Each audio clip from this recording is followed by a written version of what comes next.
যদি সরাসরি অন্যায় অবিচারের সাথে দ্রুত জড়িত থাকে, তাহলে আপনার মনে রাখতে হবে,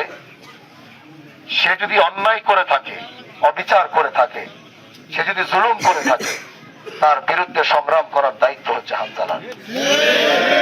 আবার অনেকে আছে সেই দলের, কিন্তু তারা কোনোদিন অন্যায় করে নাই, তারা কোনোদিন অবিচার করে নাই, তারা কোনোদিন মানুষের জমি দখল করে নাই,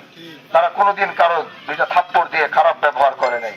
কোনোদিন তার থেকে চাঁদা চায় নাই, কিন্তু ফিলোসফির কারণে তারা একটা রাজনীতির দল করতেই পারে।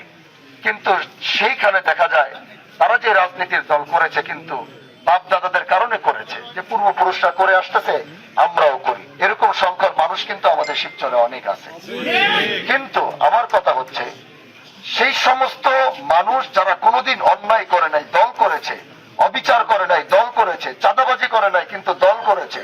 জুলুম করে নাই কিন্তু দল করেছে, ইনসাফের এই রাজনীতিতে হানজালার দায়িত্ব থাকবে তাদেরকে প্রোটেকশন দেওয়া।